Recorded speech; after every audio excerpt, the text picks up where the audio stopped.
Thank you all for joining us today. For attending today's meeting, you'll receive a $10 gift card to a Sweet Treat shop to help you enjoy downtown Syracuse this summer. As Tony mentioned, our annual report highlights initiatives delivered by our team over the last year and covers downtown's progression through the pandemic. We'll email you a copy of this report, and it's also posted on our website. It's no doubt these last 18 months have been like nothing we've experienced before. Non-essential office workers left their office spaces to work remotely, while essential workers were required to remain on site. Service businesses and attractions were forced to drastically reduce staff or temporarily close their doors. Retail stores that relied on foot traffic scrambled to showcase inventory online. As fast as operating protocols evolved, businesses adapted just as quickly. And then there was the emotional toll, balancing care and concern for family and loved ones while trying to protect our community's health. As we endured this shared hardship, our spirit to support each other never wavered. In fact, it grew stronger. Restaurants donated meals to frontline workers. And as restaurants gave back, neighbors eagerly stepped up to show support for their favorite businesses. Patrons went out of their way to order takeout meals, share positive reviews, and purchase gift cards. Our federal and state delegations advocated for COVID relief and recovery programs. Senator Schumer and the American Rescue Plan. Senator Gillibrand pushed for child care funding. Congressman Katko pushed for bipartisan COVID relief. Our governor and lieutenant governor were on top of this from the very beginning. Senator May pushed for IDAs to be able to offer grants. Senator Mannion kept focus on workforce training and apprenticeship programs.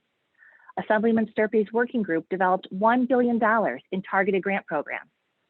Assemblyman Magnarelli continued his strong community engagement, and Assemblywoman Hunter maintained her focus on strengthening downtown Southern Gateway.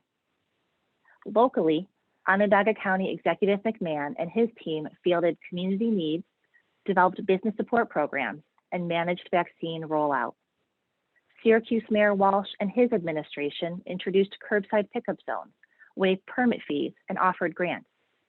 The Syracuse Common Council never lost focus on responding to resident needs and kept initiatives moving. Collectively, this is how New York led the way through the pandemic. In September, a community-wide partnership encouraged our community to safely and responsibly return to their favorite places that reopened. Through a series of creative messages, Put the U Back in Syracuse fueled reconnection. The community-minded focus and creativity that Mower infused into the campaign created an energy that people were proud to rally behind. And thanks to 11 media partners, this message was carried into the community through television, print, and social media platforms. The way we came together this last year provided inspiration for all of us to keep pushing forward. From a downtown committee perspective, our environmental maintenance and security teams were on site throughout the closures, cleaning and patrolling, taking care of downtown. Our marketing and communications team worked overtime to increase our newsletter distribution, communicating the most up-to-date information. Social media was populated with activities of the day, curated suggestions about the many opportunities to safely engage with downtown. Our economic development team stayed current on ever-changing guidance and new funding programs, distilling the information into weekly business messages, providing businesses with needed information. And knowing that bringing customers through doors was critical as part of our recovery, we introduced a new storefront tips guide, which the International Downtown Association recognized with an award of achievement. Even when our lives were on pause, work in downtown Syracuse never stopped. In fact, $80 million of investment activity was completed during the pandemic. Right now, $172 million of development is underway or announced. In 2020, 281 new residential units were completed, providing room for downtown's population to grow another 12.5%. Continued residential growth was demonstrated in major redevelopments like the LaHinch Group's transformation of the Addis building on Salina Street, and the much anticipated opening of Carnegie Development's Washington Place. Seneca Armory Associates completed the Hudson Loft. and new construction created the Salt City Market, all of which were featured as part of our reimagined, socially distanced downtown living tour in September. Developers Troy Evans and Joe Cisco completed Common Space, an interconnected network of buildings.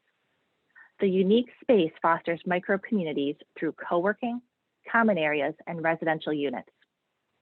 On Montgomery Street, the YMCA invested $5.5 million to upgrade its men's residences, preserving affordability. In Armory Square, Rob Bidwell completed work at 415 South Clinton Street, bringing 16 apartments, including a penthouse unit, to the space above Gilded Club. And Acropolis created 2 apartments and plans for a new restaurant at the former Stoop Kitchen. As we move through summer, we'll continue to see changes throughout downtown. More than 112 units are under construction right now. Next to the Salt City Market, the Goodfellows are nearing completion on 26 apartments in the Whitlock building. In Cathedral Square, Tom Serio will breathe new life into the long vacant Mizpah Towers. An event venue, performance space, office space, a cafe, and 12 residential units are planned. 413 South Warren Street, which has been in the Schmidt family for 3 generations, is getting a new look. 4 apartments are being added above the Tang Flavor restaurant. On downtown's east side, Matt Paulus is adding 38 affordable housing units to the Smith building. And the Icon Company's new Corbett Corner will add 24 affordable apartments to a long vacant former office structure. In Hanover Square, Luke Esposito is nearing completion at 246 and 252 East Water Street, adding 2 apartments plus a new whiskey bar and restaurant. Looking ahead, we'll see a series of changes along South Salina Street. On the north end of the 300 block, Mohammed Hoke will add new housing above Dollarwise. Next door, Jason Hoffman plans to restore the historic features at the former Woolworth building, which will welcome DGX this fall. And 2 blocks north, Douglas Development plans to convert the former M&T building into an event space that will celebrate the building's ornate lobby, retail and commercial space, and housing overlooking Clinton and Hanover Squares. Since this time last year, downtown has welcomed 30 new retail businesses. In the last 2 months alone, we've welcomed Luna Loca, Guadalajara Mexican Restaurant, Daybird, and downtown's first full-service grocery store, the Syracuse Cooperative Market. This summer, we look forward to the opening of 210 Teas and the Noise Source. Downtown's variety of cuisines continues to expand. This experience was put on full display in February through a month-long Delicious Downtown Deals promotion. And earlier this month, more than 50 restaurants dished out deals for Downtown Dining Weeks.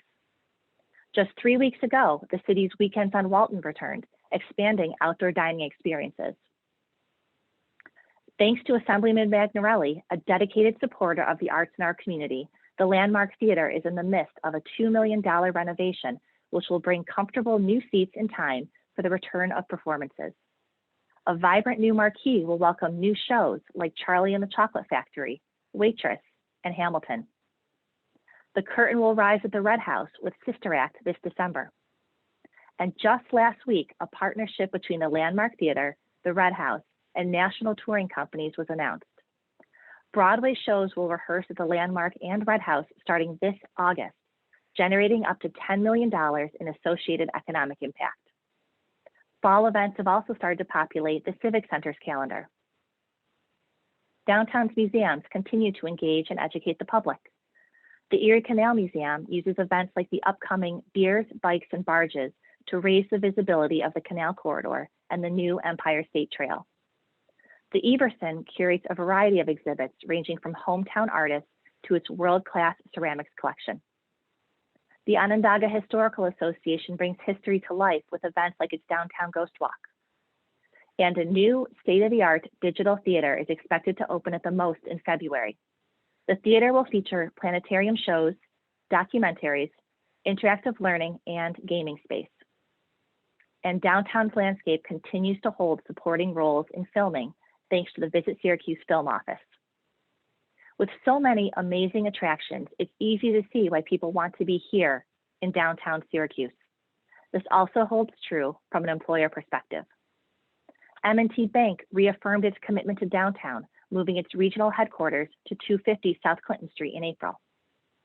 TCG Player expanded its footprint in the galleries, making space for more than 300 employees focused on fulfilling game card requests, a hobby rediscovered by many during quarantine. Across the street, thanks to the support of our state delegation, Center State CEO will expand the Tech Garden. Construction is expected to start next year. At Clinton Square, the Post will serve as the new headquarters for VIP Structures and new tenant Chase Design. While new spaces are created, we're excited to see employees return to their office spaces. In conversations with those that have come back, there's a common narrative: how nice it is to see people face to face again, to be able to have those brief conversations in the hallway or at the water cooler.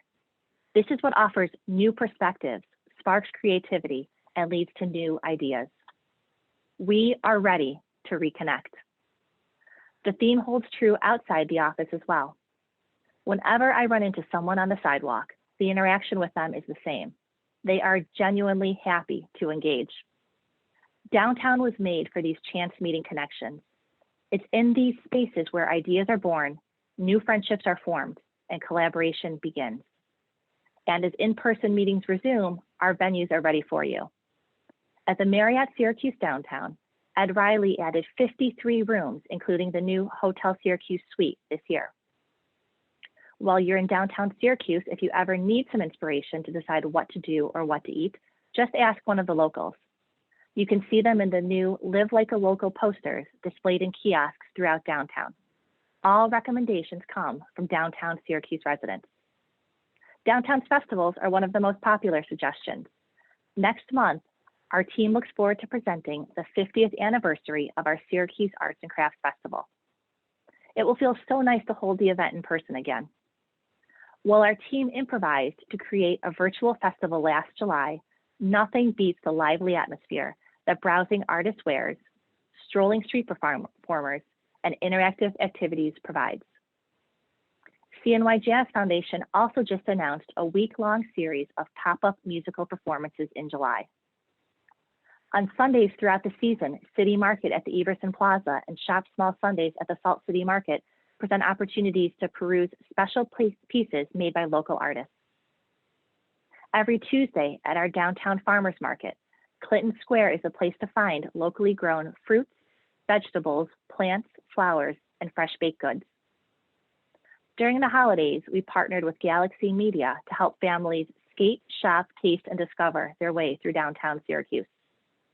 34 retailers, restaurants, and other businesses helped make spirits as merry as possible by transforming their windows into engaging holiday scenes in our annual Window Wonderland contest.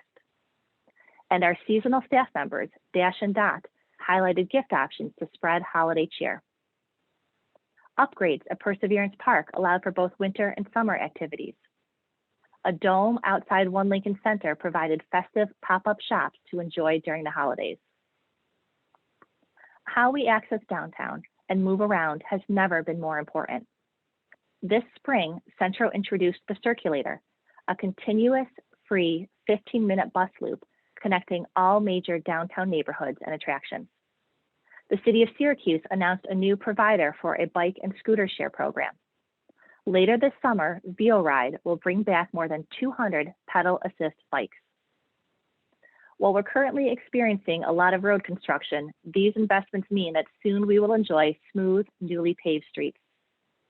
And as part of this work, we'll also see South Clinton Street open to two-way traffic south of Jefferson Street. This summer, a new sign at downtown's Western Gateway will greet motorists at West Genesee Street, thanks to a partnership among Digital Hive, the West Side PNT, Laser Focus Printing, and a number of community members. The condition of our public space reflects how we value a place. Earlier this month, more than 200 hanging flower baskets were installed throughout downtown, thanks to the financial support of dozens of supporters.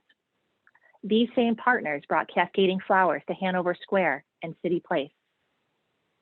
Emblem Park is also adorned with flowers, thanks to the support from the Syracuse Industrial Development Agency. Previously enjoyed only on National Parklet Day, the pandemic introduced parklets as a downtown staple.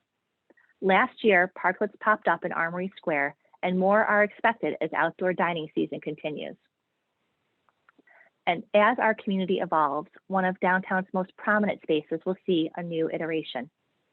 The OHA, keeper of our history, is actively involved with the city's Heritage Park Commission to reimagine Columbus Circle. The goal is to make a space that provides healing for our whole community. In addition to capital investments for public space, it also takes people and their time to take care of these spaces. I'd like to recognize our environmental maintenance crew who work 7 days a week to keep downtown clean, safe, and accessible throughout every season. I'd also like to highlight our daily security patrol who engage with all members of our community to proactively ensure downtown remains one of the safest neighborhoods. Thank you to our partners at SIDA for your continued support, which allows us to deliver our evening and weekend security and maintenance services. I'd like to take a moment to recognize the more behind-the-scenes members of our downtown committee team, especially for your work these last 18 challenging months. It's your passion, dedication, and creativity that drives our programs forward. We have an incredible team, and I'm so thankful for your efforts that help us achieve our mission of downtown's revitalization. Many of you watching today are celebrators of downtown Syracuse, and your energy gives us fuel.